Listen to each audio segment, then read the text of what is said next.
estava meditando acerca de pecado, de arrependimento, porque, como eu disse, a semana de ceia a gente fica muito sensível, porque a gente começa a lembrar tudo aquilo que Jesus passou e tudo aquilo que nós temos feito. Amém?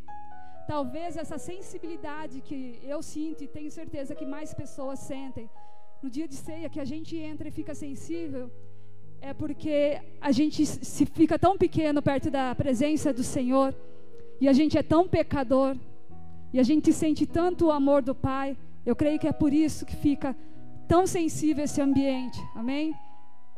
E eu estava lendo 2 Samuel, 1 Samuel, sobre Davi. Todo mundo já conhece a história de Davi, todo mundo já ouviu de Davi, todo mundo já pregou de Davi. Então eu vou somente resumir o que o Espírito Santo ministrou na minha vida. Amém? E eu queria passar para vocês, assim como eu entendi o que o Pai falou, porque eu estava questionando.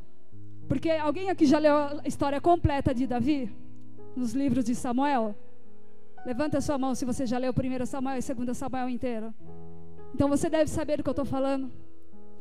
A história vai começar com o menino que cuidava de ovelhas, ruivo, bonito, mas que estava lá atrás, cuidando de ovelhas. Não estava junto com os filhos formosos, altos e fortes. O menino que foi escolhido por Deus.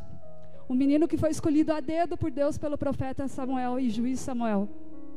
Nós sabemos também que Samuel, depois que passa todos os filhos de Jessé, enfim chega a Davi, o escolhido de Deus, e ele é ungido. Amém? Nós sabemos também que Davi, logo que ele é ungido, ele não toma posse daquilo que foi prometido para ele. Leva um certo tempo, e ele passa por várias coisas até chegar aonde Deus prometeu que ele chegaria. Nós sabemos que ele se torna rei de Israel, segundo a história, um dos maiores reis da história até hoje. Amém? Sabemos também que Davi, ele era um guerreiro de batalha.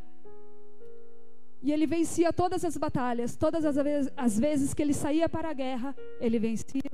Ele lutou com o leão, ele lutou com o urso, ele lutou com gigantes, ele expulsou o demônio de Saul. Ele era um ungido do Senhor, literalmente. E nós sabemos pela história que ele ia nas batalhas, ele vencia, ele tomava aquela cidade que ele vencia, ele trazia as coisas daquela cidade para o reino dele. Se você ler lá em 2 Samuel, até mais ou menos o capítulo 10, vai falar de todas essas batalhas vencidas do rei Davi. Só que começa no capítulo 11 de 2 Samuel, a tristeza, aquilo que nos faz pensar, porque Davi, o único dia que ele não vai guerrear, que ele fica em Jerusalém, é o dia que ele cai, é o dia que ele olha para aquilo que não é dele, é o dia que ele olha para a janela e peca. O mesmo que foi ungido, o mesmo que foi segundo o coração de Deus, o mesmo que vencia batalhas, que vencia gigantes, que vencia urso e leão, olhou para a janela e perdeu a batalha contra ele mesmo. Daí para frente, do capítulo 11 para frente, foi só tragédia, só desgraça. Resumidamente, Davi, ele engravida a mulher que não era dele, mas se tornou dele porque ele mandou matar o marido dela. Um profeta chega até Davi, amando de Deus, falando sobre tudo aquilo que Davi tinha feito, sobre tudo que viria, sobre todas as consequências, que viria 4 vezes mais. E nós sabemos também na história que Davi, ele perde o primeiro filho dele com a Betseba, amém? Começa por aí a tristeza dele. Mas eu quero resumir essa história para chegar no Novo Testamento para mim e para a tua vida. Davi, ele perde o primeiro filho com aquela mulher que não era dele, que ele errou, que ele pecou. Mais para frente nós vamos ver que começa toda a desgraça na família de Davi. O filho dele, Aminon, se apaixona pela filha dele, ou seja, pela própria irmã Tamar. E ele induz ela, violenta ela. Aí o outro filho, que é irmão dos dois, Absalão, vai lá e mata Aminon. Aí Absalão tem que fugir. Aí quando Absalão volta, é Davi que tem que fugir. E começa toda essa reviravolta. Aquela história linda de um rei ungido, que vencia todas as batalhas, está ficando feia. Mas Deus era com ele. E nós vemos também que É guerra atrás de guerra, é perseguição contra a vida de Davi, o próprio filho perseguindo, o próprio filho colocando o povo dele contra ele. Mais para frente nós vamos ver que daí Davi volta para o reino dele, porque Absalão morre. Absalão morre porque ele foi contra o pai dele, porque Davi pecou, porque Davi era o homem segundo o coração de Deus, mas tinha errado. E Deus avisou Davi, a meio de um profeta, que viria a consequência. O que eu quero trazer para mim e para a tua vida? Davi alcançou misericórdia? Alguém sabe se Davi alcançou misericórdia? Ele alcançou. Se você ler lá a partir do capítulo 23, 24, Davi, ele rasga o coração diante de Deus. E Deus perdoa ele. Deus sara o povo dele, que naquele momento que ele clama, estava vivendo um período de peste. Porque mais uma vez Deus envia um profeta, Davi pergunta o que ele queria de castigo. E ele escolhe a peste. Só que Deus ouve o clamor dele e mais uma vez perdoa ele. O Salmo de 51 é maravilhoso, porque o próprio Davi fez esse salmo quando ele peca. Porque ele sabe, ele conhece os céus que está acima dele. Ele conhece o Deus que ele serve. Ele sabe quem foi que levantou ele sabe quem foi que ungiu ele sabe quem foi que escolheu ele. Mas mesmo assim ele pisou na bola. Tem misericórdia de mim, Deus, por teu amor, por tua grande compaixão. Apaga as minhas transgressões, lava-me de toda a minha culpa. Purifica-me do meu pecado, pois eu mesmo reconheço as minhas transgressões, e o meu pecado sempre me persegue. Contra ti, somente contra ti pequei e fiz o que tu reprovas, de modo que justa é a tua sentença. Ou seja, tudo que nós fazemos existe uma sentença, e é isso que eu estava questionando a Deus. Porque lendo a história de Davi, eu não consigo me imaginar na pele dele. Filho matando filho, filho violentando a irmã, e guerras, e filho tentando matar o próprio pai. E mais para frente ele vai dizer: sei que desejas a verdade no íntimo e no coração, me ensinas a sabedoria. Purifica-me com hisopo e ficarei puro, lava-me e mais branco do que a neve eu serei.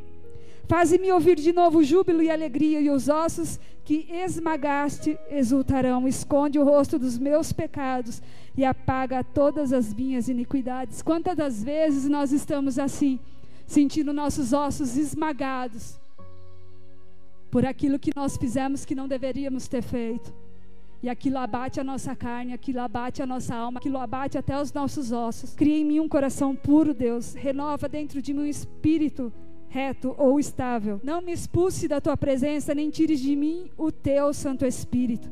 Devolve-me a alegria da tua salvação e sustenta-me com o espírito pronto a obedecer. Então ensinarei os teus caminhos aos transgressores, para que os pecadores se voltem para ti. Livra-me da culpa dos crimes de sangue, ó Deus, Deus da minha salvação, e a minha língua aclamará a tua justiça. O Senhor, ó Senhor, dá palavras aos meus lábios, em minha boca anunciará o teu louvor. E é esse Deus que eu quero trazer para você, esse Deus de Davi, o Davi que pecou, o Davi que matou, que derramou sangue inocente, o Davi que toda a sua família sofreu consequências. É esse Deus que nós servimos, um Deus que ouviu este homem. Porque se você ler a história, você acha impossível uma saída, um desfecho. Mas Davi alcançou a misericórdia, tanto que ele faz os salmos. A maioria dos salmos aqui é dele. É o louvor que ele canta a Deus, porque ele sabe o Deus que ele serve. Ele sabe o Deus que anda com ele, mesmo ele tendo pisado na bola. Muitas das vezes a gente desvia, a gente erra, a gente peca, e a gente esquece o Deus que nós servimos, os céus que está acima das nossas cabeças. Quantas almas nós estamos vendo sair por essas portas e não voltando mais, porque não conheceu ainda o verdadeiro amor de Deus, não se abriu completamente, não se rasgou como Davi fez. Ele literalmente rasgava as roupas dele, ele colocava lixo ou cinza na cabeça dele, ele jejuava, e Deus ouvia ele. E esse mesmo Deus que nós servimos, ele também vai nos ouvir. Quantas pessoas estão desistindo porque pecaram, porque erraram, e não buscam mais o Senhor, não buscam mais os céus, não buscam mais o perdão do Senhor. Mas esse não é o Deus que eu sirvo, não é o Deus que você serve. O Deus que eu sirvo derramou graça por amor à nossa vida. Nós somos pecadores, nós somos errantes. Lá em João 8, o próprio Jesus vai dizer para aquela mulher que foi pega no ato de adultério: aquele que não tem pecado atire a primeira pedra. Todos nós pecamos. E ninguém atira pedra naquela mulher, mesmo estando debaixo daquela lei. Ela deveria sim ser apedrejada. Mas ninguém teve coragem, porque todos ali estavam em pecado. E Jesus diz o que para aquela mulher? Nem eu te condeno. Vai e não peques mais. O que nós estamos vivendo no dia de hoje, que nós estamos tentando passar a graça para o povo de Deus, para o povo não desistir dos céus, não desistir do seu chamado, não desistir do seu destino. Mas o problema é que tem alguns confundindo a graça com tudo pode. Não. Você viu a história de Davi? Ele foi perdoado. Ele foi sarado, o povo dele foi sarado. Mas ele sofreu consequências daquilo que ele plantou.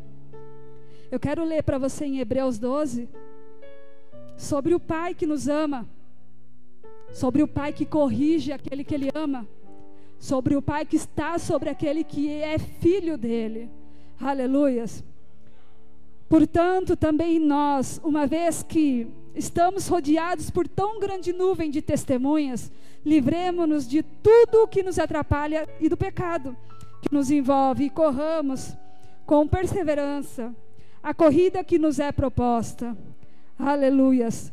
Tendo os olhos fitos em Jesus, autor e consumador da nossa fé. Ele, pela alegria que lhe fora proposta, suportou a cruz, desprezando a vergonha, e assentou-se à direita do trono de Deus. Aleluias. Jesus, Ele nos amou. É o mesmo Deus, é o mesmo Jesus de Davi.